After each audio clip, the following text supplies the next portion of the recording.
Hello and welcome dear viewers to the another informative video on nitrosamine impurities, their basics and limits. So this video will involve the nitrosamine impurities, which are small impurities, and NDSRIs.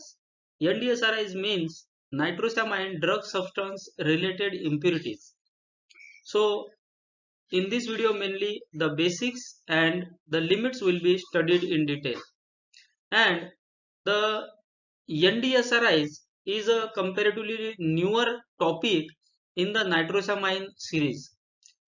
So let's start with the video.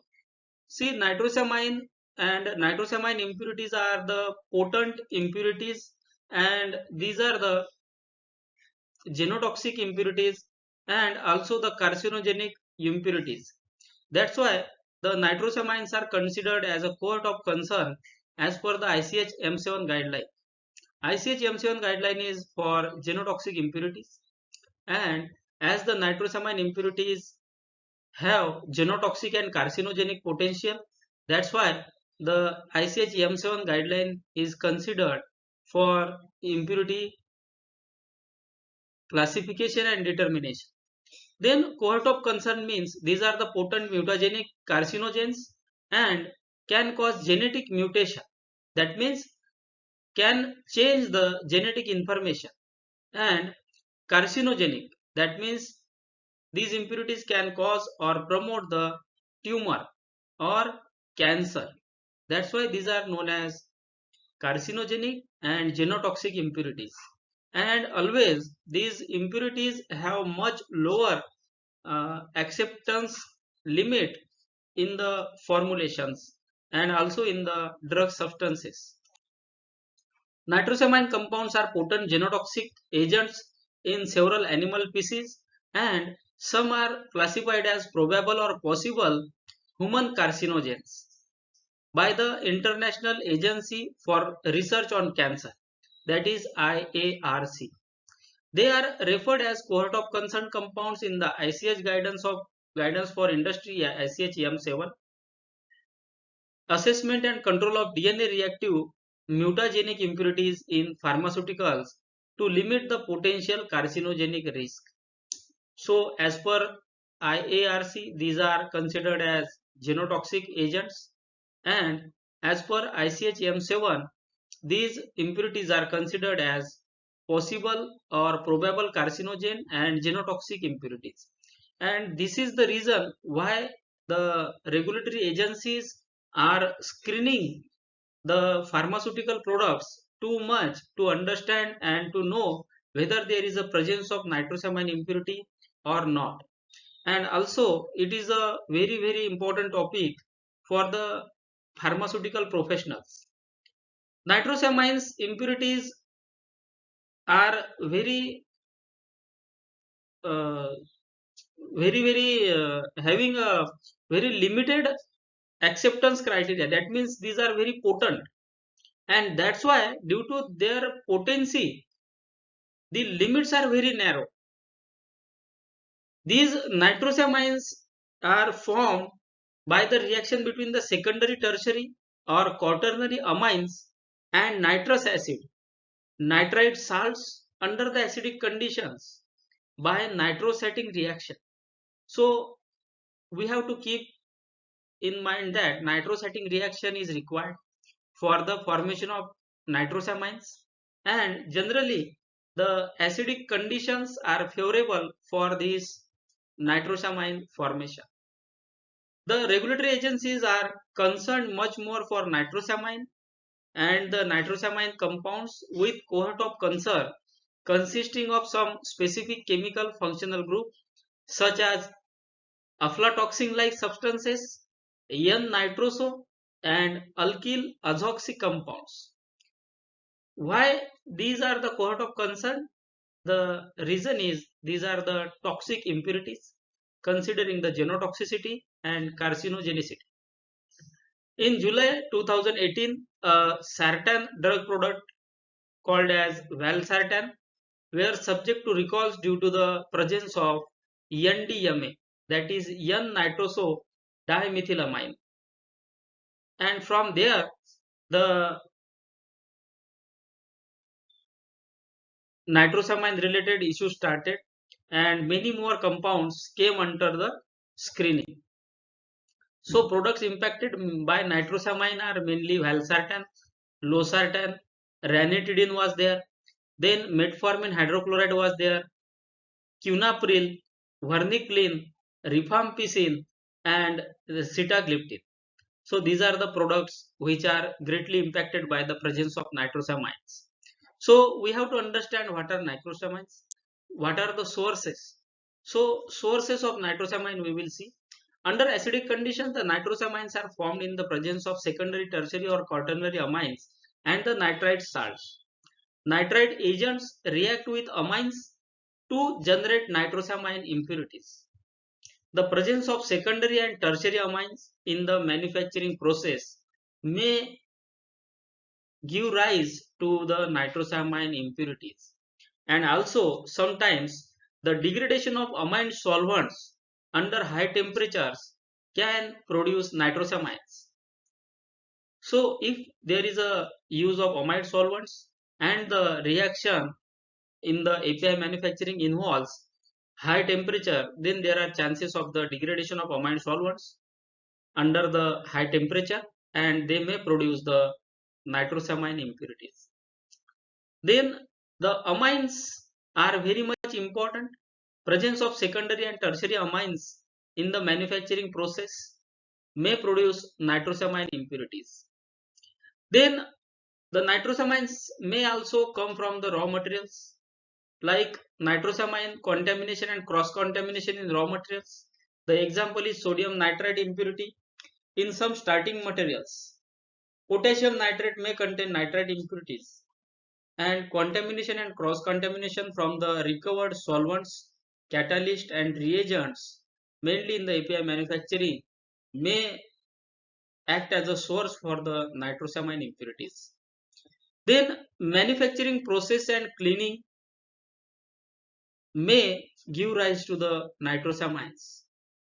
Improper cleaning procedures can also lead to cross contamination with the nitrosamines.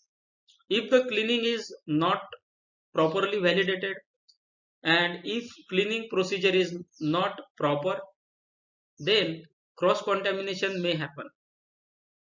Improper process optimization and improper process controls during the API manufacturing can also lead to the nitrosamine presence. So this nitrosamine may come from the API as well, and if the API manufacturing process is not properly controlled, then nitrosamine presence may be there.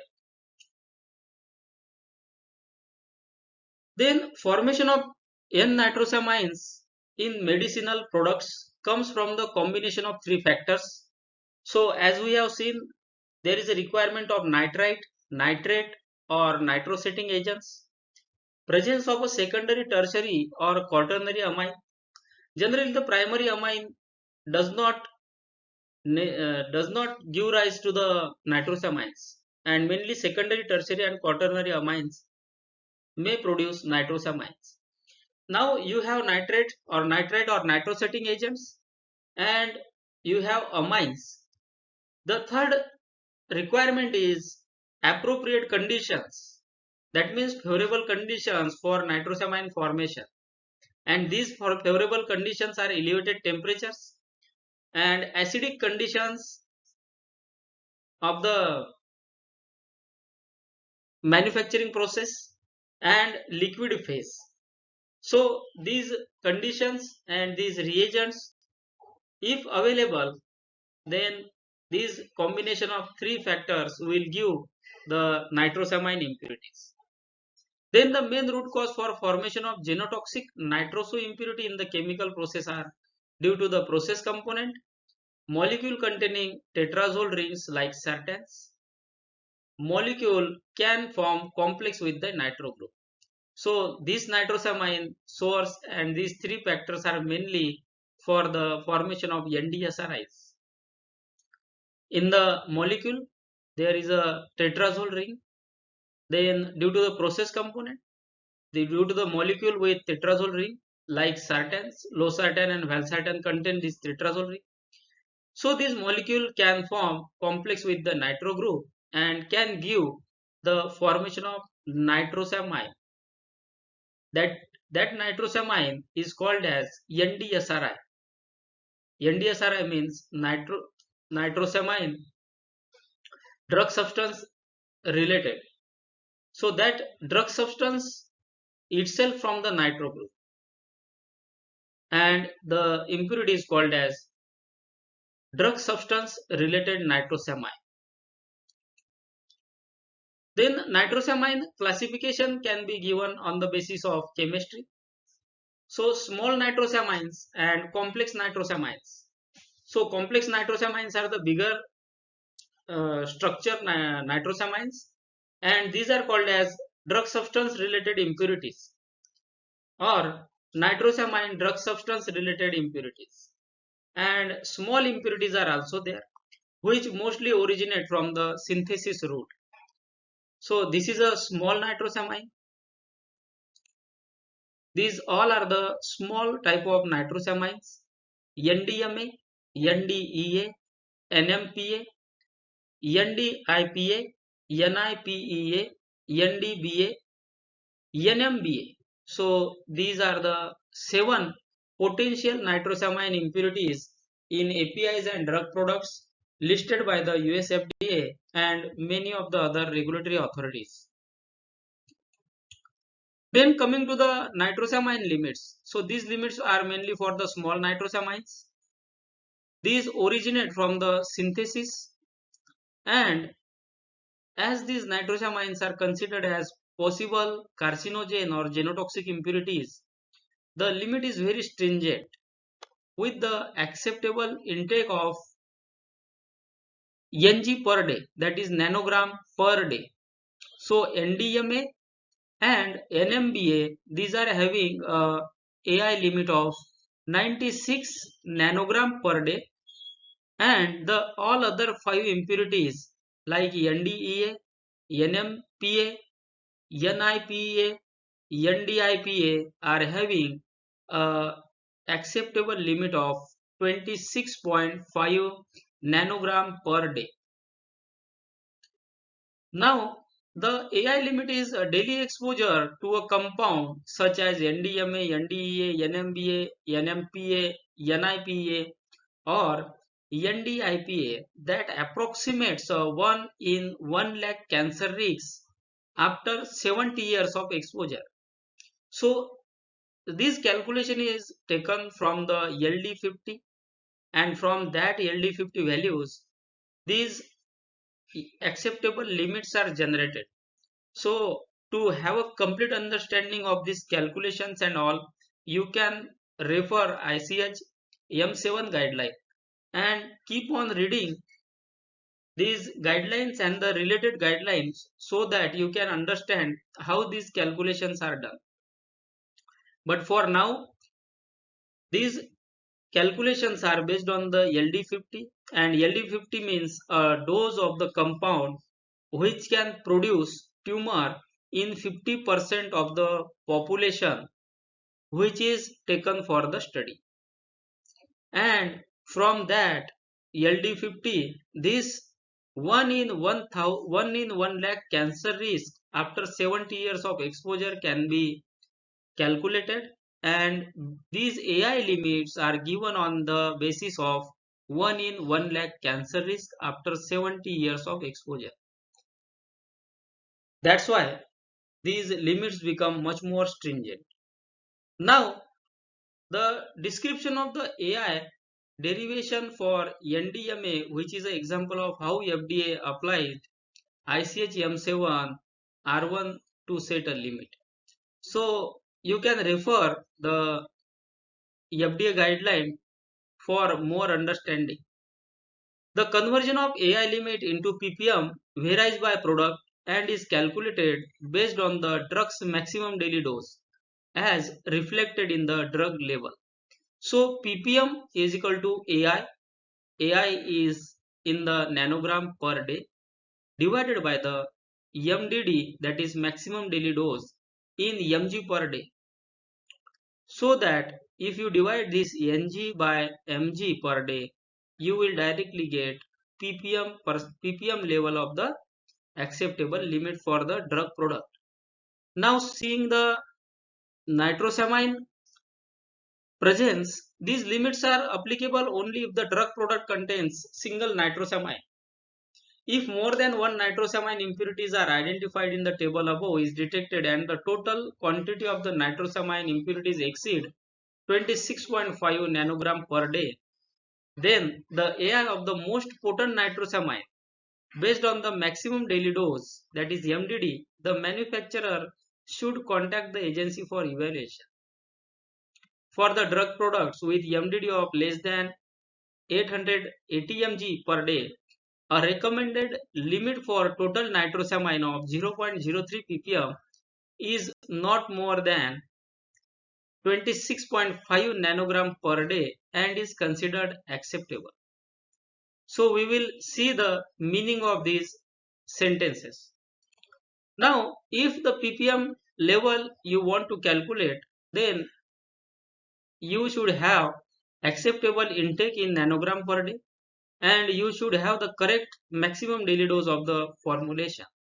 And here, as per the guideline, we will calculate the ppm. 26.5 is the nanogram per day limit and 880 mg is the maximum daily dose. This will give you 0.03 ppm.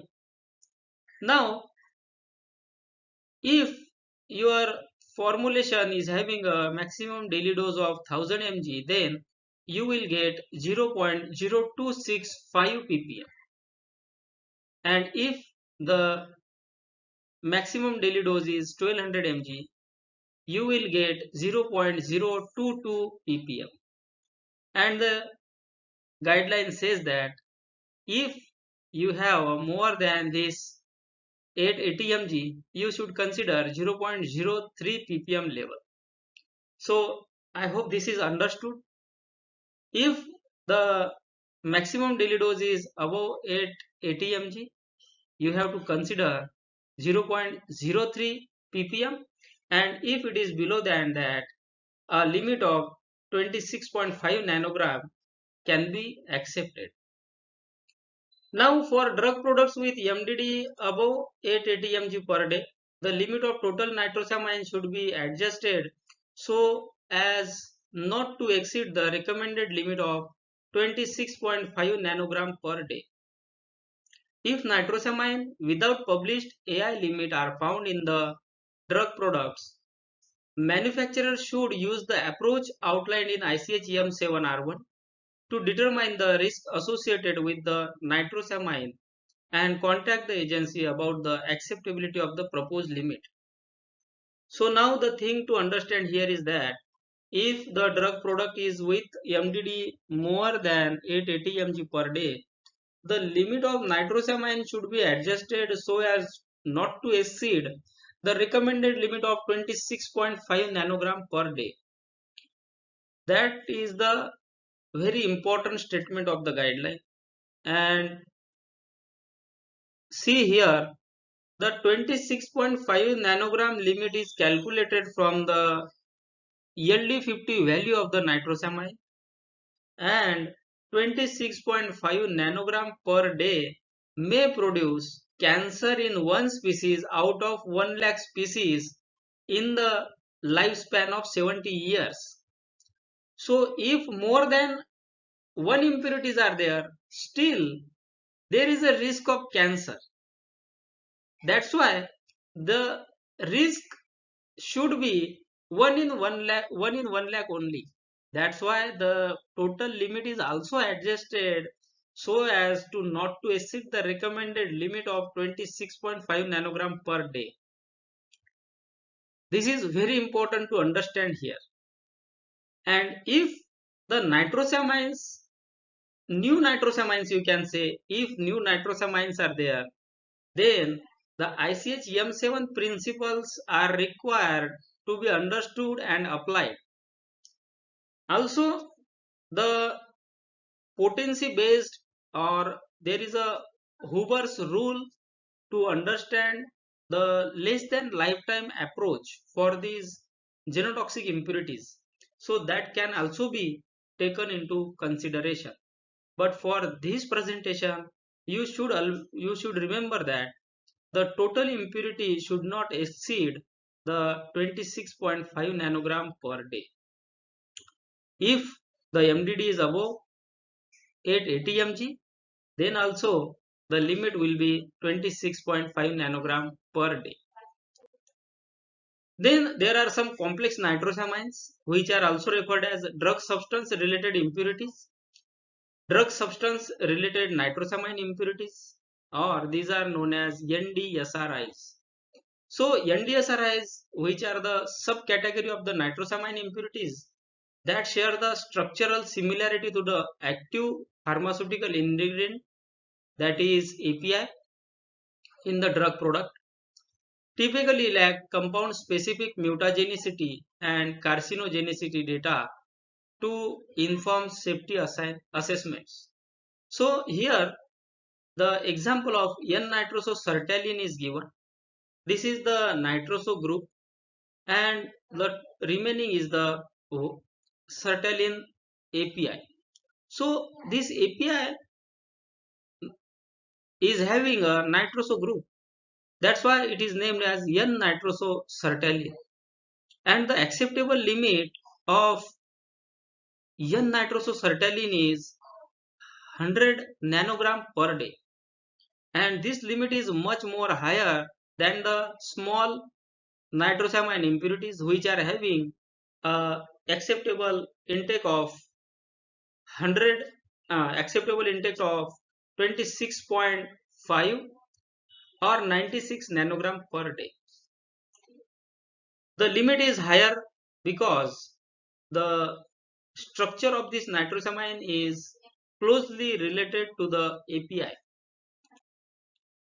The acceptable intakes for the NDSRIs are given on the basis of predicted carcinogenic potency categorization approach. The 5 predicted carcinogenic potency categories are there and the associated recommended AI limits are there for NDSRIs. So the potency score is calculated based on the chemistry. This alpha carbon atom, beta carbon atom, these two are the beta carbon atom. This is the alpha carbon atom. Alpha carbon atoms are directly linked to this nitroso group, and the second carbon atom is called as beta carbon atom. So based on the alpha hydrogen score, deactivating feature score, and activating feature score, a potency score is calculated, and based on that potency score, the acceptable limit can be given to the NDSRI. Then in this approach, count of hydrogen atom on each alpha carbon atom, lowest first, alpha hydrogen score, individual deactivating feature score, individual activating feature score, these are taken into consideration, and based on that the potency score is given. And potency score is nothing but this is the impurities potency to have a carcinogenic potency, or it is also referred as carcinogenic potency. So this table you can find into the US FDA guidelines and EMA guidelines. So potency category is given 1, 2, 3, 4 and 5, and based on this potency category the acceptable or recommended AI is given, that is acceptable intake in nanogram per day. So if you consider here the potency category 1, 26.5 nanogram is given, and this is the acceptable limit of nitrosamine impurities like NDEA. Then coming to the category 2, 100 nanogram is given. Then category 3, 400 nanogram is given. Category 4, 1500 nanogram is given, and category 5 also 1500 nanogram is given. So the chemistry part is required to be understood for calculating the potency score. alpha carbon atom, beta carbon atom, the electron withdrawing group, or the individual deactivating feature score, individual activating feature score, alpha hydrogen score, and these in together will give a potency category, and based on that potency score the recommended AI can be taken into calculation for NDSRIs. Now we will consider here an example of N-nitroso-nebuvolol. Count of alpha hydrogen score is 1. These are the alpha hydrogen atoms here. Then deactivating features score is +2. So OH group is deactivating feature. Then there are no activating features present. So the total score will be calculated now. The score is potency is called as potency score. 1 plus 2 plus 1 will give 4. Here is 1 plus 2 plus 1. So potency category is 4, and for potency category 4 the AI limit of 1500 nanogram per day is given. In the upcoming video we will discuss the calculation for potency score, understanding of the alpha carbon atom, beta carbon atom, and alpha hydrogen, presence of electron withdrawing group, and the calculation of potency score based on individual examples. So for now, I hope from the video you might have got a good understanding about the nitrosamine impurities. And nitrosamine impurity is a very vast topic, and it requires your patience to understand these important terminologies, because lot of chemistry part, pharmacological part, and the understanding is required. Then understanding of the analytical part is also required, so that the terminologies like BQL, terminologies like LQL can be understood. So nitrosamine is a very vast topic, and in upcoming video we will try to understand the calculation of potency score. The nitrosamine related questions are always asked into the interviews, so basic understanding is must for every pharma professional. I hope the video will give you the required information. Keep on watching the pharma learning in-depth videos, and do like, share and subscribe to this channel. Thank you.